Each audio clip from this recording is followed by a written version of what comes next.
mayor.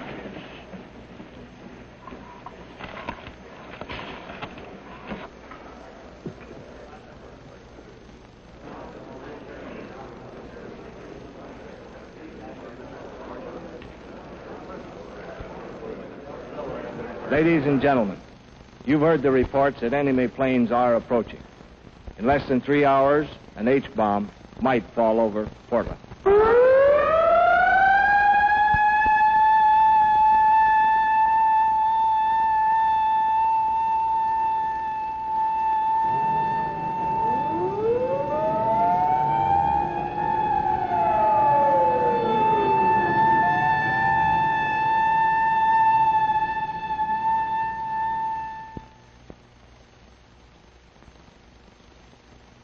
Like myself, I think you're going to be very interested in this story that we're going to tell you. And in this age of missiles and man-made moons, it takes on added significance. There are no actors in this story, but there are a lot of people. The people of the city of Portland, Oregon, and what happened to them, or could happen to them, on a day that we'll call X.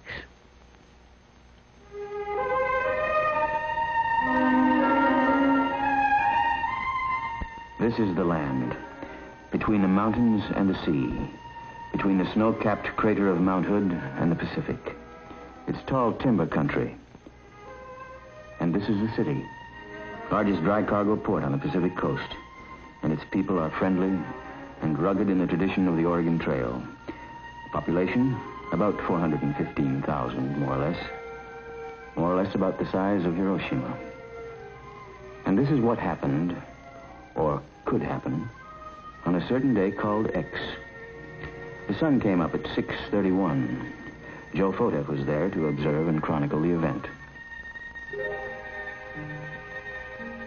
The paper, Joe noted, was a little heavier than usual, but naturally he didn't stop to read the headline. And Mrs. Frank Stufel, Portland housewife, mother of 5, was concerned at 8:02. John, it's time to get up. You'll be late for school. Children late and coffee boiling. And with these problems duly appraised, she turned to the woman's page of the Oregonian, thus managing to avoid the front page, which, after all, contained nothing but scare headlines. The time is 8:27. Wake up, Portland. It's a wonderful day today. Stay tuned to KOIN for the best in music and news. And now, we continue our wake-up show with more transcribed tunes. At 8:36, the population of Portland increased by 1. Timothy James made his first comment at a local hospital and settled down to life in the 20th century. Like all communities, religion is important. The people, like its church architecture, are forward-thinking. At 9, a special service is being held. And at the busy port, at 9:18, Ray Matthews, a longshoreman, loaded scrap iron bound for Japan.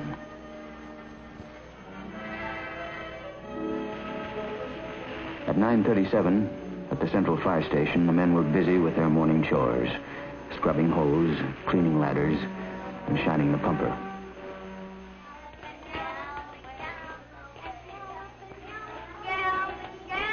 By 10 that morning, at the Harvey Scott School, the kindergarten class of Elsie McClendon was much involved with the morning's activities.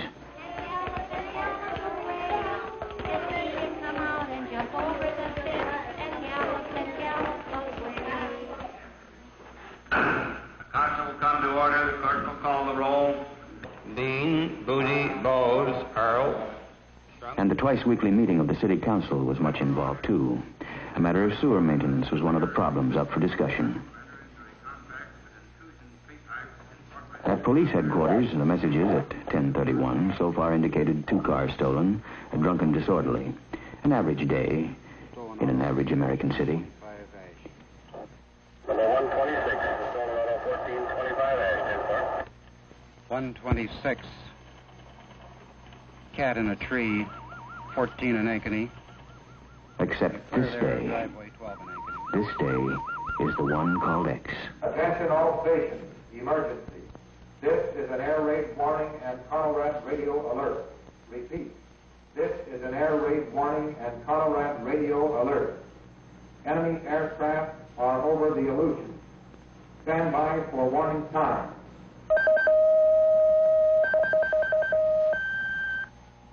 This is Western.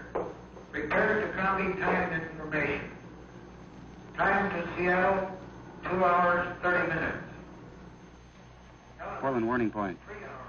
Air raid warning. Enemy aircraft over Canada and Alaska. Time to Portland, 3 hours, 15 minutes. Thank you. I'll notify the mayor. At 10:32, Jack Lowe, the city's civil defense director, receives the words. Enemy planes have crossed the pole. Probably they carried H-bombs. Likely one, maybe two, are headed for Portland. The mayor is alerted. Clerk, gentlemen of the council, I've just received information that enemy planes are approaching this area. I've just authorized the sounding the evacuation signal. The council will be in recess, and we'll immediately reassemble at the Emergency Operations Center.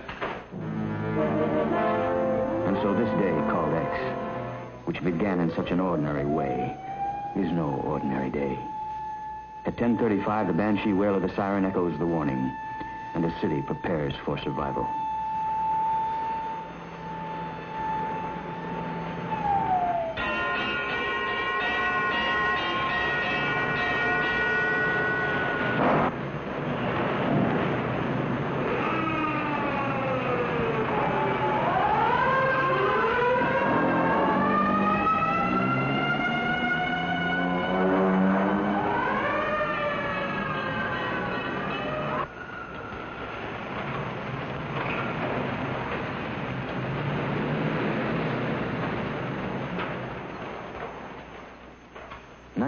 Cities in the United States are considered critical targets, and Portland is just one of them. And it's so hard to know in advance how any man will react when that day comes. There will be those like Ben Conrad, the mechanic, who has heard the sirens before in practice, and who will disregard them. And there are those like Tom Cook who can't go. He's one of the power load dispatchers for all electric power in the Northwest. These men are expendable.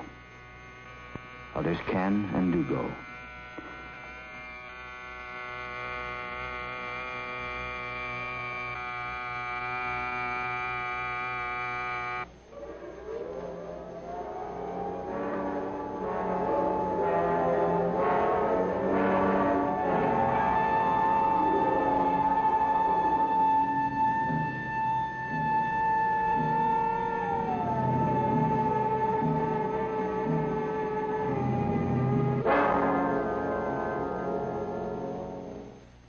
The time is 10:47.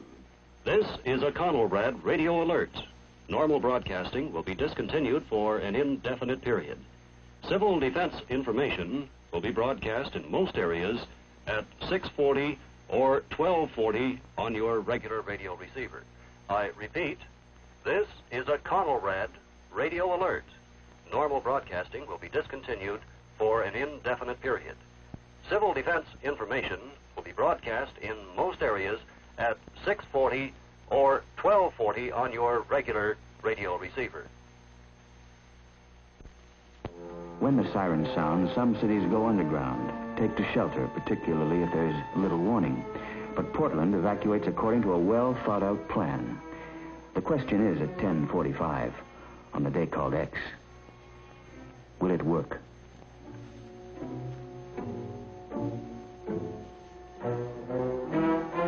Quietly, without panic, the city organizes, becomes mobile the best it can.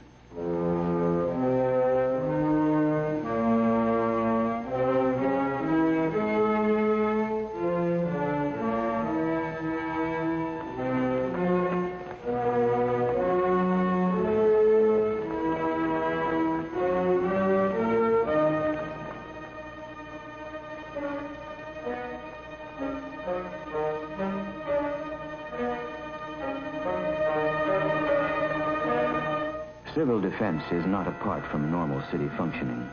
The same utilities involved in caring for a city in peace are those equipped to care for her in an emergency. And when the siren sounds, each man knows his responsibility.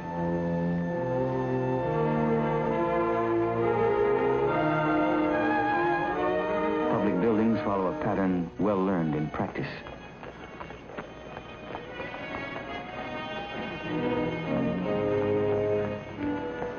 The idea, to move out of the city, to move fast, but with caution.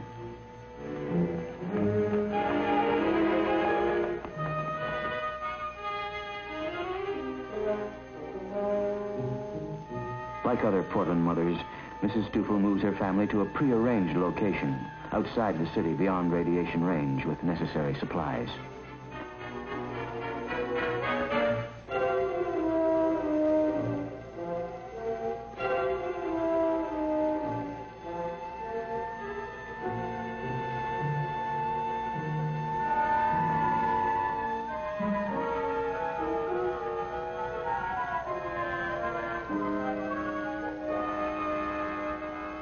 Timothy James and his mother go for an unexpected ride in a moving van in his first day of life.